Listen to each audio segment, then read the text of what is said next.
રાજકોટ જિલ્લાના ધોરાજી તાલુકાના નાની પરબડી ગામ પાસેથી પસાર થતી ફુલઝર નદી સતત બીજા દિવસે બે કાંઠે. ઉપરવાસમાં ભારે વરસાદને કારણે ફુલઝર નદીમાં ઘોડાપુર જેવી સ્થિતિ. ફુલઝર નદી પર આવેલ કોઝવે 2 દિવસથી પાણીમાં ગરકાવ. નાની પરબડીથી જૂનાગઢ ભેસાણ અને ચોકી વડાલ સહિત 18 ગામ તરફ જતો રસ્તો બંધ. કોઝવે પર 3 ફૂટ જેટલું પાણી વહેતું હોવાને કારણે સાવચેતીના ભાગરૂપે રસ્તો બંધ કરાયો. ગ્રામજનોની માંગ છે કે કોઝવે ઊંચું બનાવી આપવામાં આવે. રિપોર્ટર ફિરોજ ચુનેજા, ધોરાજી. મારું નામ વાગડિયા કૌશિક, ગામ નાની પરબડી, તાલુકો ધોરાજી, જિલ્લો રાજકોટ. નાની પરબડીમાં સતત 2 દિવસથી ભારે વરસાદને કારણે નાની પરબડીની ફુલઝર નદીમાં 2 દિવસ થયા.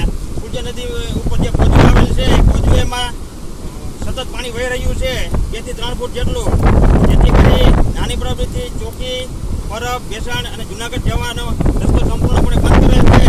અને ગ્રામજનોની માંગ એ છે કે આ વહેલી તકે આ કોઝવેને ઓવરબ્રિજ બનાવે એવી સરકારશ્રીને વિનંતી કરી રહી છે.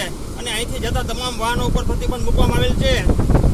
અત્યારે મોટાભાગના વાહનોને મુશ્કેલીનો સામનો કરવો પડે છે કે જેથી કરીને આ પુલને ઓવરબ્રિજ બનાવે એવી ગ્રામજનોની માંગ છે.